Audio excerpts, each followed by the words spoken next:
విదేశాల్లో చదవాలనుకుంటున్నారా? అయితే విదేశ్ కన్సల్ట్ ని సంప్రదించండి.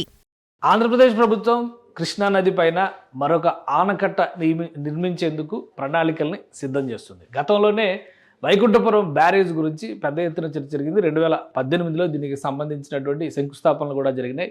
అప్పుడు 10 లక్షల క్యూసిక్ల కెపాసిటీతో ఉండేటువంటి బ్యారేజ్ నిర్మించాలనేటువంటి ప్రణాళికని ఏపీ సర్కార్ చేసింది. 2018లో ఈ పనులకి సంబంధించినటువంటి టెండర్లు కూడా పిలిచారు. నవయుగ కన్స్ట్రక్షన్ కంపెనీకి, ఇంకోటి వెంకట్రావు కంపెనీకి సంబంధించినటువంటి కాంట్రాక్ట్ కంపెనీలకి ఈ పనులు అప్పగించేటువంటి ప్రయత్నం జరిగింది. అయితే వైఎస్ జగన్మోహన్ రెడ్డి ప్రభుత్వం 2019లో వచ్చిన తర్వాత ఈ బ్యారేజ్ విషయంలో వెనకడుగు వేశారు. ఆ నిర్మాణాన్ని ఆపేశారు కూడా.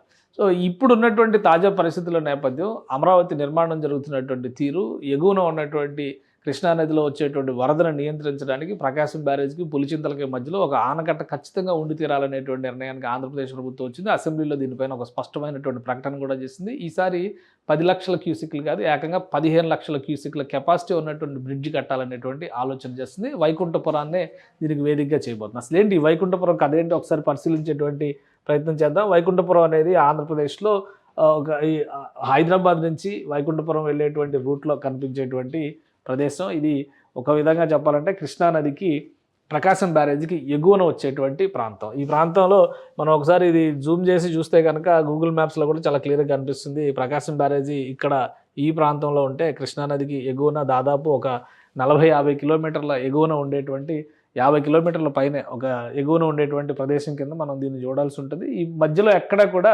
నీటి నియంత్రణకు సంబంధించి, కృష్ణానదికి పెద్ద ఎత్తున వరదలు వస్తే నియంత్రించేటువంటి వ్యవస్థలు ఏవి కూడా ఈ ప్రాంతాల్లో లేకపోవడం అనేది, ఒకేసారి వరద పోటు పెరిగిన సందర్భంలో ఇబ్బందులు పడుతున్నటువంటి పరిస్థితులు చాలా ఎక్కువగా కనిపిస్తున్నాయి. ఈ నేపథ్యంలోనే విజయవాడ దగ్గర ప్రకాశం బ్యారేజ్ ఉంటుంది. ఇక్కడ అమరావతికి అతి సమీపంలో చూస్తే కనుక ఈ ప్రదేశంలో వైకుంఠపురం కనిపిస్తుంది.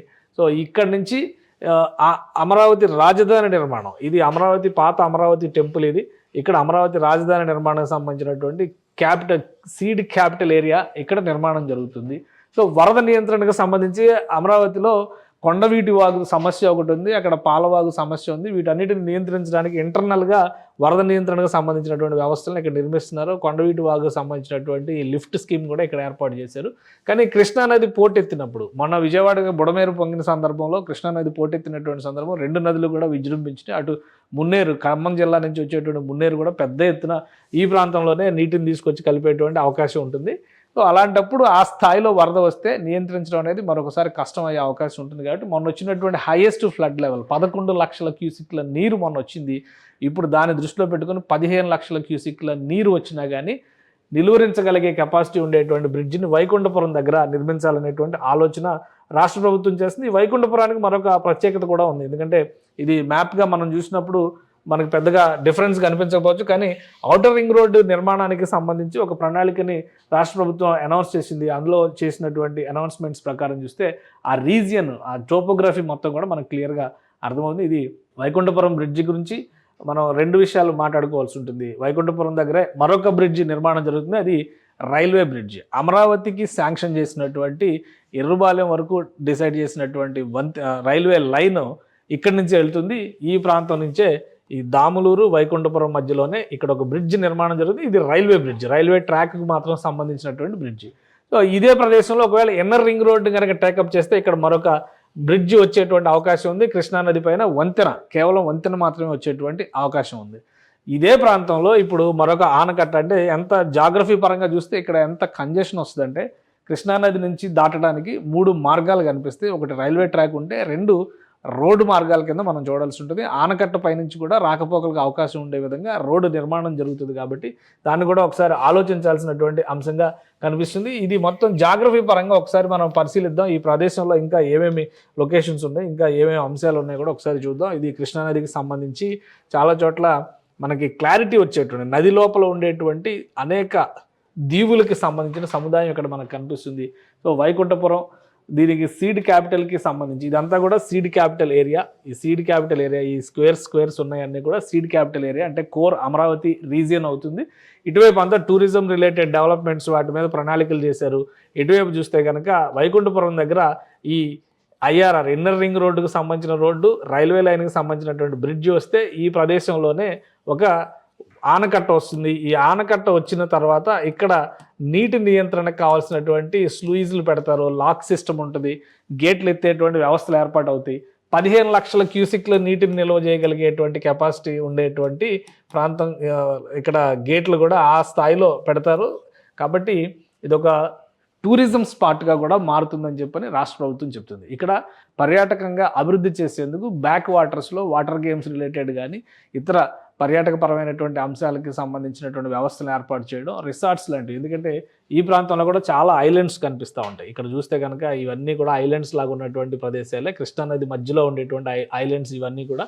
ఇక్కడ ఎలా అయితే ప్రకాశం బ్యారేజ్ దగ్గర మనం గమనించి చూస్తే ఇది మొత్తం భవానీ ఐలాండ్ ఎలా అయితే మనం చూస్తామో అదే తరహాలో ఇక్కడ కూడా ఐలాండ్ టూరిజంని డెవలప్ చేయొచ్చు అని చెప్పని ఆంధ్రప్రదేశ్ ప్రభుత్వం భావిస్తుంది. దీనికి సంబంధించి 4,000 కోట్ల రూపాయల వరకు అంచనా వేశారు. 4,000 కోట్ల రూపాయల ప్రణాళికతో ఈ బ్యారేజ్ని అతి త్వరలోనే నిర్మాణ పనులు మొదలుపెట్టేటువంటి అవకాశం ఉంది. ఎందుకంటే దీనికి కొత్తగా డిపిఆర్లు చేసేటువంటి అవకాశం ఉండదు. ఓన్లీ కెపాసిటీ పెంచుతున్నారు కాబట్టి. ఇంతకు ముందర 10 లక్షల క్యూసిక్లు చేశారు, ఇప్పుడు 15 లక్షల క్యూసిక్లు చేస్తున్నారు. కాబట్టి దానికి సంబంధించినటువంటి మార్పులు చేర్పులు మినహా మిగతా పెద్దగా మార్పులు చేర్పులు చేయడానికి అవకాశం ఉండదు. కాబట్టి రాష్ట్ర ప్రభుత్వం వీలైనంత తొందరగా వైకుంఠపురం బ్యారేజీకి సంబంధించినటువంటి పనులు కూడా ప్రారంభించాలని ఆశిస్తుంది. ఈ డిపిఆర్ ఇవన్నీ కంప్లీట్ అవ్వడానికి ఒక 6 నెలల సమయం పట్టొచ్చు. అంటే ఈ వర్షాకాలం తర్వాత వైకుంఠపురం దగ్గర బ్రిడ్జికి సంబంధించినటువంటి నిర్మాణ పనులపైన స్పష్టత వస్తుంది. ఈసారి ఎవరికి ఇచ్చేటువంటి అవకాశం ఉంటుంది, కాంట్రాక్ట్స్ అంతా కూడా మళ్ళీ టెండర్ ప్రొసీజర్లోనే ముందుకెళ్తుంది. ఎందుకంటే ఈ 5 ఏళ్లలో రేట్ రివిజన్ చాలా వరకు జరిగింది. వీటన్నిటిని దృష్టిలో పెట్టుకునే కొత్తగా టెండర్స్ కాల్ చేస్తుంది. ఒక 6 నెలల్లో టోటల్ పిక్చర్ అంతా కూడా దీనికి వస్తుంది. కానీ వైకుంఠపురం మాత్రం ఇప్పుడున్నటువంటి సినారియోలో మనం అబ్జర్వ్ చేసి చూస్తే ఈ వైకుంఠపురం ప్రాంతం మొత్తం కూడా రాబోయేటువంటి రోజుల్లో ఒక అతిపెద్ద టూరిజం స్పాట్గా మారేటువంటి అవకాశం ఉంటుంది. ఎందుకంటే ఇటు అమరావతి రీజియన్, అలానే హైదరాబాద్ నుంచి వచ్చేటువంటి నేషనల్ హైవే 65కి కనెక్టివిటీ ఉండేది. ఇక్కడ ఔటర్ రింగ్ రోడ్ స్ట్రెచ్, ఇక్కడ ఇన్నర్ రింగ్ రోడ్ స్ట్రెచ్, ఈ ఇక్కడ చూస్తే రైల్వే ట్రాక్. సో ఈ మధ్యలోనే అతిపెద్ద జంక్షన్ పాయింట్గా ఇది డెవలప్ అవడానికి అవకాశాలు కనిపిస్తున్నాయి.